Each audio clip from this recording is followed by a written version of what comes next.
Alice's Adventures in Wonderland. Chapter 4. The Rabbit Sends in a Little Bill. It was the White Rabbit trotting slowly back again and looking anxiously about as it went, as if it had lost something. And she heard it muttering to itself, the Duchess, oh my dear paws, oh my fur and whiskers, she'll get me executed as sure as ferrets are ferrets. Where can I have dropped them, I wonder?"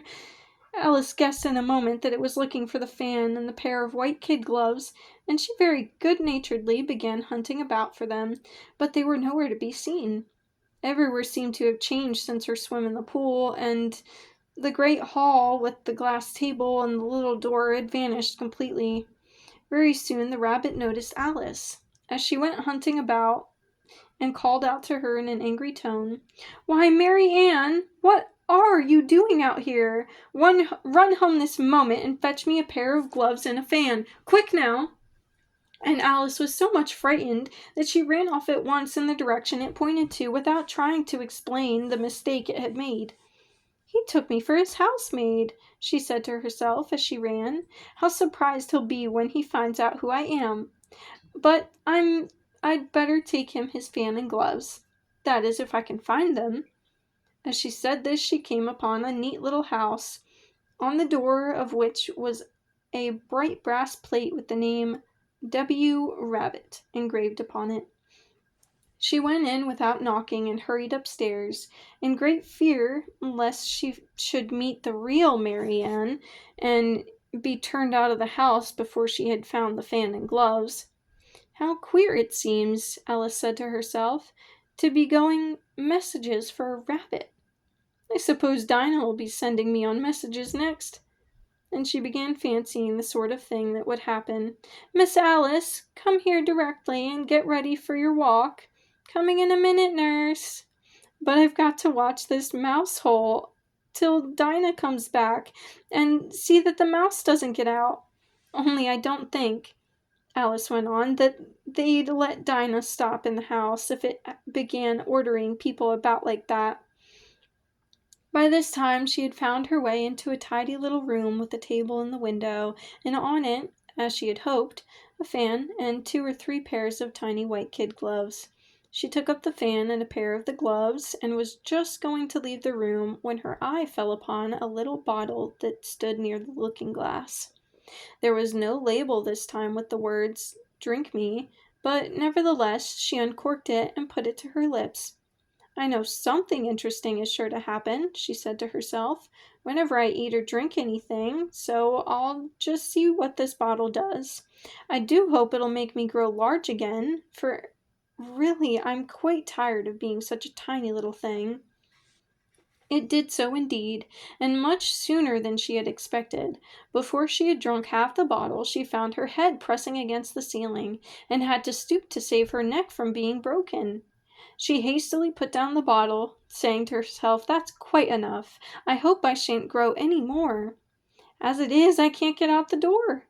I do wish I hadn't drunk quite so much." Alas, it was too late to wish that. She went on growing, and very soon had to kneel down on the floor. In another minute there was not even room for this, and she tried the effect of lying down with one elbow against the door and the other arm curled round her head. Still she went on growing, and as a last resource she put one arm out of the window and one foot up the chimney, and said to herself, "Now I can do no more. Whatever happens, what will become of me?" Luckily for Alice, the little magic bottle had now had its full effect, and she grew no larger. Still it was very uncomfortable, and as there seemed to be no sort of chance of her ever getting out of the room again, no wonder she felt unhappy. It was such pleasanter at home, thought poor Alice, when one wasn't always growing larger and smaller and being ordered about by mice and rabbits. I almost wish I hadn't gone down the rabbit hole, and yet, it's rather curious, you know, this sort of life. I do wonder what can have happened to me. When I used to read fairy tales, I fancied that kind of thing never happened, and now here I am in the middle of one. There ought to be a book written about me. That there ought. And when I grow up, I'll write one. But I'm grown up now, she added in a sorrowful tone. At least there's no room to grow up any more here. But then, thought Alice, shall I never get any older than I am now? That'll be a comfort, one way, never to be an old woman. But then, always to have lessons to learn. Oh, I shouldn't like that. Oh, you foolish Alice, she answered herself. How can you learn lessons in here? Why, there's hardly room for you, and no room at all for any lesson books. And so she went on, taking first one side and then the other, and making quite a conversation of it altogether. But after a few minutes she heard a voice outside and stopped to listen. "Mary Ann," said the voice, "fetch me my gloves this moment." Then came a little pattering of feet on the stairs. Alice knew it was the rabbit coming to look for her, and she trembled till she shook the house, quite forgetting that she was now about 1,000 times as large as the rabbit and had no reason to be afraid of it. Presently the rabbit came up to the door and tried to open it. But as the door opened inwards and Alice's elbow was pressed hard against it, that attempt proved a failure. Alice heard it say to itself, "Then I'll go round and get in at the window." "That you won't," thought Alice, and after waiting till she fancied she heard the rabbit just under the window, she suddenly spread out her hand and made a snatch in the air. She did not get hold of anything, but she heard a little shriek and a fall and a crash of broken glass, from which she concluded that it was just possible it had fallen into a cucumber frame or something of the sort. Next came an angry voice, the rabbit's. "Pat, Pat, where are you?" And then a voice she had never heard before. Sure, then I'm here, digging for apples, your honor." "Digging for apples, indeed," said the rabbit angrily. "Here, come and help me out of this." Sounds of more broken glass. "Now tell me, Pat, what's that in the window?" "Sure, it's an arm, your honor." He pronounced it arum. "Sure, it's an arm, your honor." "An arm? You goose! Who ever saw one that size? Why, it fills the whole window." "Sure it does, your honor, but it's an arm for all that." "Well, it's got no business there at any rate. Go and take it away." There was a large silence after this, and Alice could only hear whispers now and then, such as, "Sure, I don't like it, your honor, at all. Do as I tell you, you coward." And at last she spread out her hand again and made another snatch in the air.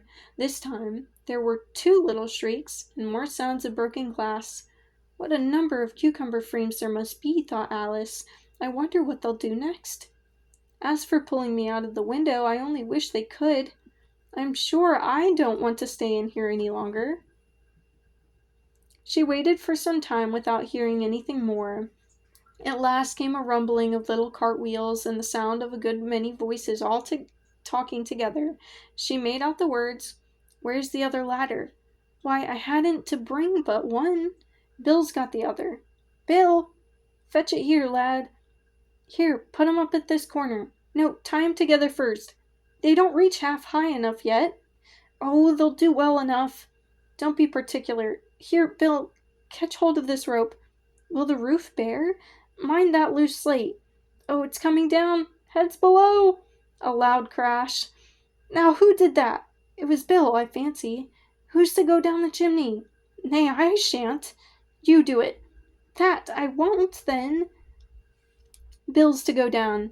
"Here, Bill." "The master says you're to go down the chimney." "Oh, so Bill's got to come down the chimney, has he?" said Alice to herself. "Why, they seem to put everything upon Bill. I wouldn't be in Bill's place for a good deal. This fireplace is narrow, to be sure, but I think I can kick a little."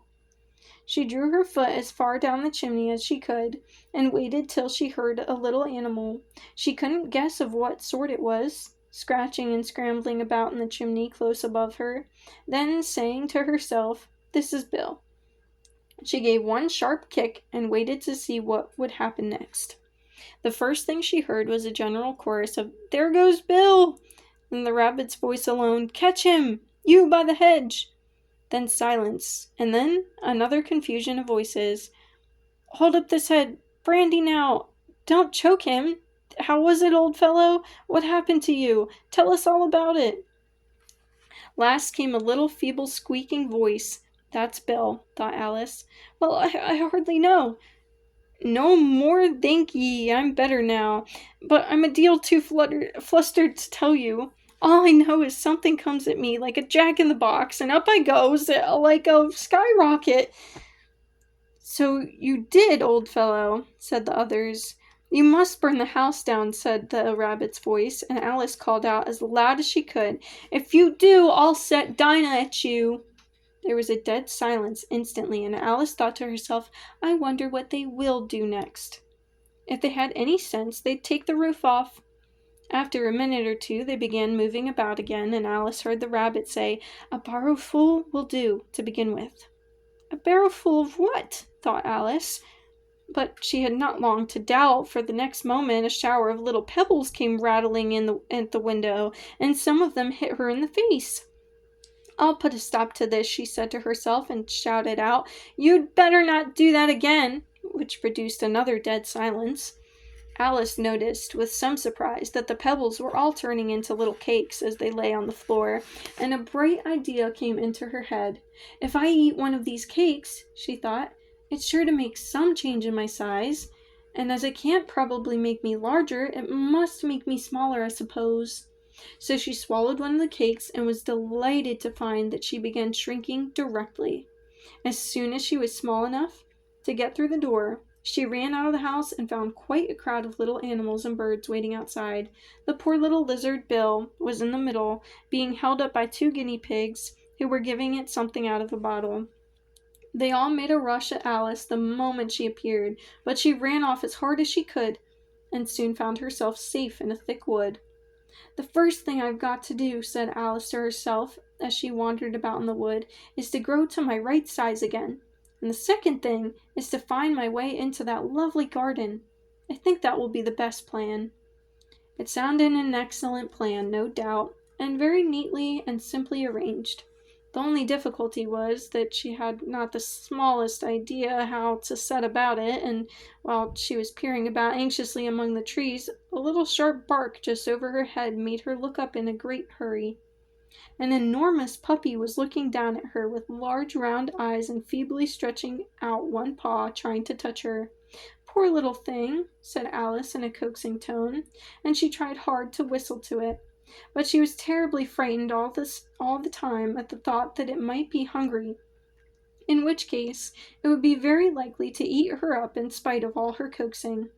Hardly knowing what she did, she picked up a little bit of stick and held it out to the puppy, whereupon the puppy jumped into the air off all its feet at once with a yelp of delight and rushed at the stick and made believe to worry it. Then Alice dodged behind a great thistle to keep herself from being run over, and the moment she appeared on the other side, the puppy made another rush at the stick and tumbled head over heels in its hurry to get hold of it. Then Alice, thinking it was very like having a game of play with a cart horse, and expecting every moment to be trampled under its feet, ran round the thistle again. Then the puppy began a series of short charges at the stick, running a very little way forwards each time and a long way back, and barking hoarsely all the while, till at last it sat down a good way off, panting, with its tongue hanging out of its mouth, and its great eyes half shut. This seemed to Alice a good opportunity for making her escape, so she set off at once and ran till she was quite tired and out of breath, and till the puppy's bark sounded quite faint in the distance. And yet, what a dear little puppy it was, said Alice, as she leaned against a buttercup to rest herself, and fanned herself with one of the leaves. I should have liked teaching it tricks very much, if I'd only been the right size to do it. Oh dear! I've nearly forgotten that I've got to grow up again. Let me see, how is it to be managed? I suppose I ought to eat or drink something or other, but the great question is, what? The great question certainly was, what? Alice looked all around her at the flowers and the blades of grass, but she did not see anything that looked like the right thing to eat or drink under the circumstances. There was a large mushroom growing near her about the same height as herself, and when she had looked under it, and on both sides of it, and behind it, it occurred to her that she might as well look and see what was on top of it. She stretched herself up on tiptoe and peeped over the edge of the mushroom, and her eyes immediately met those of a large caterpillar that was sitting on the top with its arms folded, quietly smoking a long hookah, and taking not the smallest notice of her or of anything else.